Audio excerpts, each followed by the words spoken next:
जब एक अंग्रेज अफसर ने गुस्से में कालियानाग की मूर्ति पर गोली चलाई तो पत्थर से चिंगारी नहीं बल्कि ताजा खून बहने लगा। ये वही कालियानाग है जो भगवान कृष्ण के एक वचन के कारण हमेशा के लिए पत्थर बन गया था। ये कहानी शुरू होती है गरुड़ और नागों की दुश्मनी से।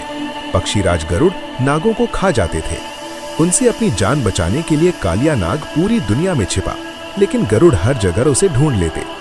तब कालियानाग को पता चला कि यमुना नदी के एक हिस्से में सौभारी ऋषि ने गरुड़ को श्राप दिया हुआ है कि अगर गरुड़ यहाँ आए तो उनकी मृत्यु हो जाएगी। बस अपनी जान बचाने के लिए कालियानाग अपने परिवार के साथ इसी यमुना नदी के कुंड में आकर छिप गया।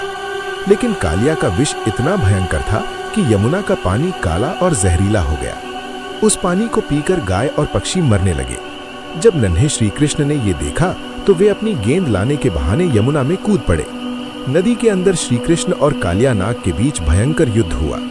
अंत में भगवान ने कालिया के भनों के ऊपर चढ़कर नृत्य किया और उसका सारा घमंड तोड़ दिया। कालिया की पत्नियों ने माफी मांगी तो कृष्ण ने उसे जीवन दान दिया, लेकिन एक शर्त रखी, तुम्हें अभी इसी वक्त यमुना छोड़कर वापस समुद्र में जाना होगा। जाते समय भगवान ने उसे एक चेतावनी दी, जाते समय पीछे मुड़कर मत देखना, वरना जहां देखोगे वहीं पत्थर के हो जाओगे। कालियानाग अपने परिवार के साथ निकल पड़ा, लेकिन जैसे ही वो ब्रज की सीमा पर स्थित जयत गांव के पास पहुंचा, उसके मन में एक बार फिर वृंदावन को देखने का मोह जाग उठा।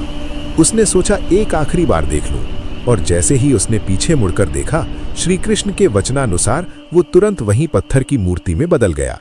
कहा जाता है कि उसकी पूंछ आज भी जयत गांव के जमीन के नीचे से लेकर वृंदावन तक फैली हुई है। सदियों बाद जब भारत में अंग्रेजों का राज्य आया तो उन्हें इस कहानी पर विश्वास नहीं हुआ। सच्चाई जानने के लिए एक अंग्रेज अफसर ने मूर्ति के आसपास खुदाई शुरू करवाई, लेकिन खुदाई का कोई अंत ही नहीं मिल रहा था। छल्लाहट और गुस्से में आकर उस अफसर ने अपनी बंदूक निकाली और कालियानाग की पत्थर की मूर्ति पर गोली चला दी। तभी पत्थर के उस घाव से खून की धारा फूट पड़ी। ये चमत्कार देखकर अंग्रेजों की रूह कांप गई और वे वहां से दुम दबाकर भाग खड़े हुए। आज भी जयत गांव में वो मूर्ति मौजूद है। कमेंट्स में जय श्री कृष्ण लिखें।